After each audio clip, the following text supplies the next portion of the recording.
day 2 of my journey from Accra, Ghana to Benin for the Vodun Festival. We are actually driving further into the Volta Region, so even more eastern, so that we can end up hitting Togo and then Benin, so that we can make it there. Today we left Okosambo and we drove about, this felt like not that long, and maybe it's about 2.5-3 hours to Wli Waterfalls. So Wli or Willy, depends on how you say it. It is the tallest waterfall in West Africa. So it's a really good way to break up your journey. And then we'll continue on to it's an eco-tourist lodge area where everything is plant-based and naturally run. We'll continue on with the journey. We will have lunch there, do a tour there. I love Wli. It's one of the most beautiful things I've seen in Ghana. The journey is not bad at all.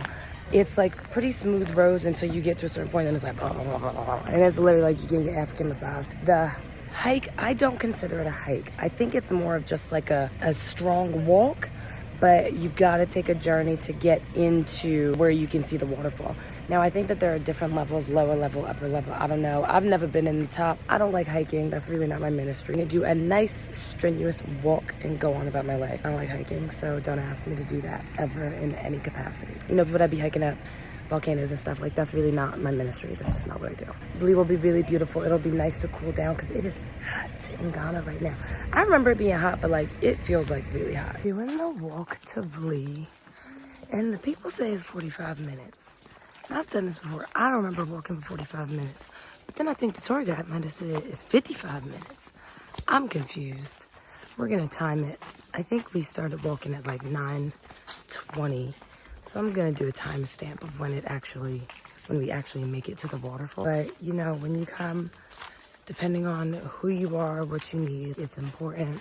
Please gauge what you need to feel comfortable on a walk like this, on a more than 10-minute walk. Bring water. If you need to bring sneakers, wear sneakers. Honestly, I'm wearing a skirt and flip-flops. I feel like I'll be okay, but we'll see if I'm okay at the end of this. A life hack that I learned of living in Thailand is always carry your yadom. It's Thai. It's like an herbal inhaler. And when you need to clear your head or clear your sinuses or it's too hot, you just take a sniff of this thing. You're like, okay, I'm ready to go. Let's get it. We started at 9:20. It is coming up on the 10 o'clock mark. So clearly I have either no concept of time or I just don't be remembering stuff, because I can't believe we've been walking for literally 40 minutes at this point. But I believe in the distance you can hear the waterfall. So it should be coming up soon. Again, as you can see, I'm not out of breath, I'm not sweating, but also I'm in a very different physical fitness than many other people. So it's like at a leisurely stroll, this wasn't bad. And if you need to take more time, take more time, but it's not a bad walk. It's definitely not a hike, in my opinion. It is very much just a walk through the jungle, which I think anybody could do, if I'm being honest. Timestamp 10:06. We have officially reached the waterfall. Yes, 46 minutes. So, yeah. I can't believe it took that long, for real. I don't remember it taking that long, to be honest with y'all. But I'm happy we made it. OMG. It's beautiful. It's all the way up there. It's so powerful that you can feel like spritzes of the water on you from all the way back here.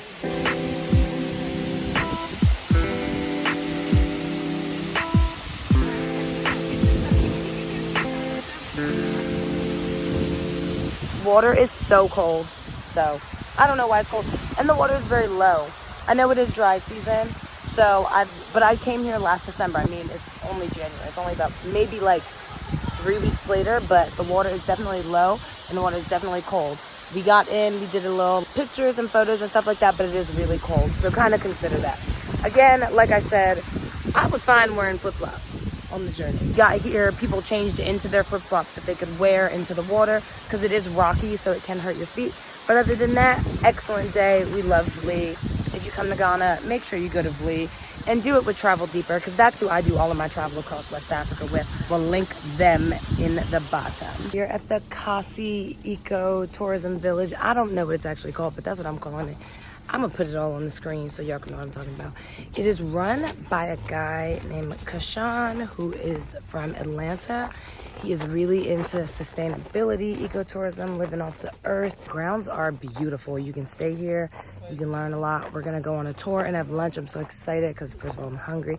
But second of all, because I love seeing this kind of stuff. I love seeing the diaspora come back to the continent and do things that they want to do, need to do, that kind of build the people up in ways that are more than just luxury hotels and kind of nightlife and being bougie in different places. So I love this experience. I'm telling you, even the pathway is made of something. I'm not sure what this is, but it looks like something sustainable that used to be something else that is now used as something else. I love Earth, and I love people that know how to manage Earth and make it work for us so that we can work for it.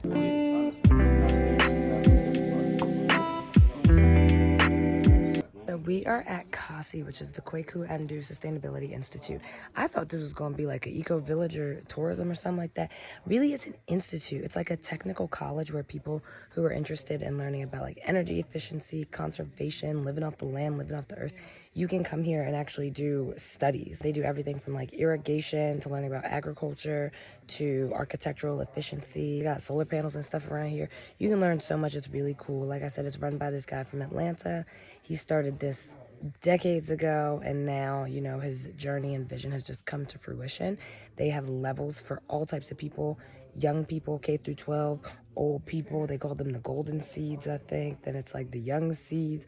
They got different variations, but they got something for everybody, and they do like a Pan-African approach with African spirituality and connectedness to like how our ancestors did it back in the day. I'm on this like big old couch thing, just like relaxing, waiting for food. They're about to bring us this dope plant-based meal. They already brought a few out and it looks so good, and so I'm so hungry and I can't wait to eat.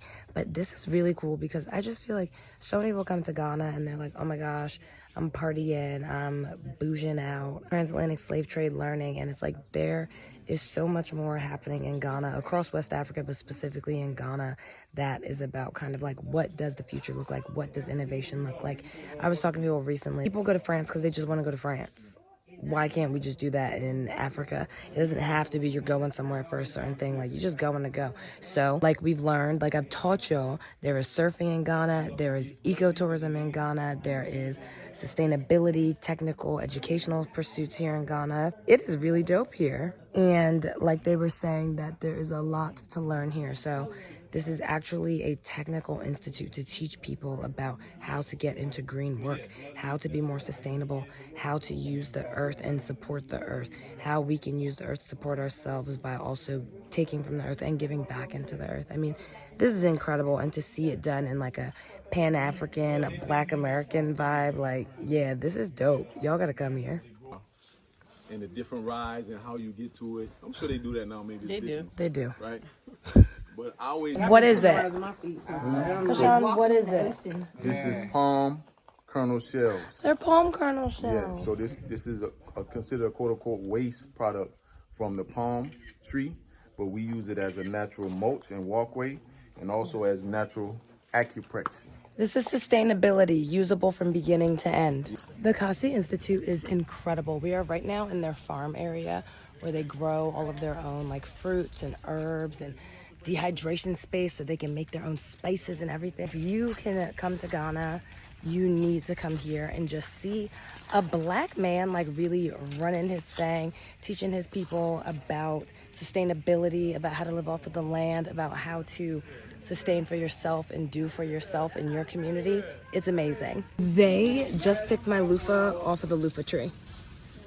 They cracked this thing open and your girl got a loofah now. I'm telling you, Ghana, West Africa, there is so much power and abundance in this place. If you've never been, you just don't know. But if you know, you really do know. I finally finished up day 2 of my journey from Accra, Ghana, all the way to Benin. We're in a city called Ho. We are deep in the Volta region right now.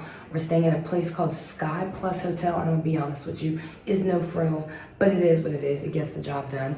That's how it be sometimes when you get into certain pockets of certain parts of the world. your 5-star just be looking like 3.5-star. You be like, okay, thanks for this. It has been an incredible day. My auntie is feeling sick. She said that maybe she feels like she has malaria. We went to the pharmacy, we picked up some meds for her, so we'll see how she's feeling tomorrow. At the Cashawn Institute, we got to tap into so much holistic wellness. So like, you know, I'll be having tummy stuff. All hot girls got tummy stuff. So I got mango leaves from their trees. We drank some neem, which is like a cure-all, boost your immune system.